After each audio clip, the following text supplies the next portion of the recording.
বন্যা হলো এবং বিভিন্ন সময় আমরা দেখি যে পাহাড় তিন পার্বত্য চট্টগ্রাম নানাভাবে বঞ্চনা শিকার। সেখানে অনেক উন্নয়ন প্রকল্প বরাদ্দ থাকলেও সেখানে সেগুলো দুর্নীতি হয়, লুটপাট হয়, সেখানে জবাবদিহিতা থাকে না।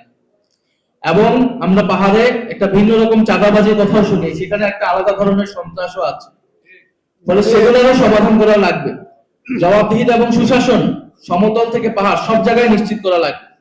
সেটার জন্য আমাদের জুলাই সনদ বাস্তবায়ন করতে হবে, গণভোটের গণরায় বাস্তবায়ন করতে হবে।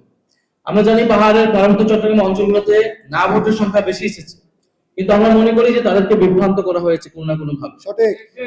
ফলে অবশ্যই পাহাড়ের অঞ্চলের মানুষ, বাঙালি এবং চাকমা, মারমা সকল জনগোষ্ঠী, নৃতাত্ত্বিক গোষ্ঠী গণতন্ত্রের প্রশ্নে এবং জুলাই সনদের প্রশ্নে তারা অবস্থান নিবে।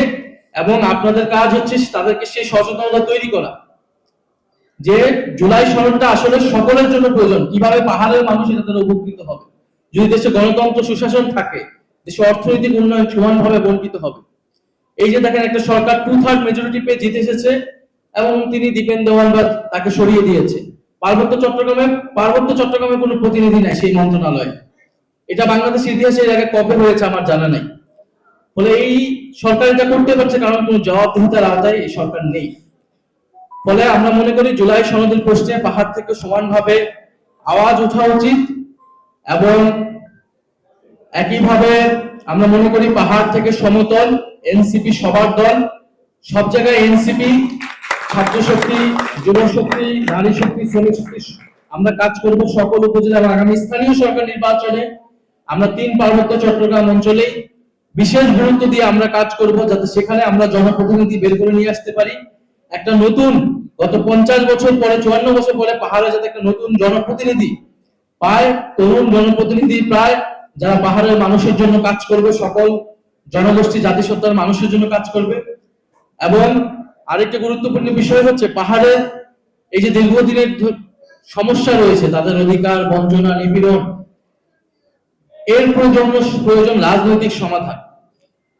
এটা আমাদের রাজনৈতিক দলগুলোকে দায়িত্ব নিতে হবে, সরকারকে দায়িত্ব নিতে হবে, আলাপ আলোচনা সংলাপের মাধ্যমে একটা রাজনৈতিক সমাধানের দিকে যেতে হবে। আমরা সামরিক কায়দায় পাহাড়ে খুব বেশি কিছু আমার মনে হয় না তাদেরকে ঐক্যবদ্ধ রাখা এবং পাহাড়ের জনগোষ্ঠীকে মূলধারায় নিয়ে আসা, মূলধারায় আসার জন্য তাদের শিক্ষা, স্বাস্থ্য, কর্মসংস্থান সেটা যাতে সমানভাবে বণ্টিত হয় সকল জনগোষ্ঠীর জন্য।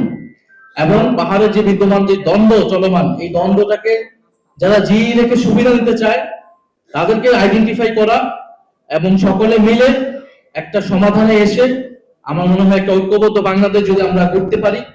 আমরা পুরনোরা পারে নাই, কিন্তু আমরা মনে করি যারা নতুন আছেন, তরুণ আছেন, যারা ছাত্র আছেন, তাদেরকে নতুন ভাবে ভাবা উচিত।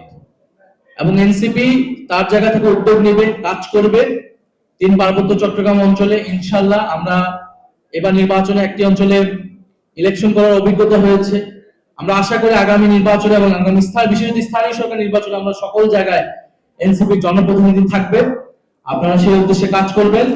আজকের এই আলোচনা সভায় আসার জন্য আমি বিশেষভাবে আপনাদেরকে ধন্যবাদ।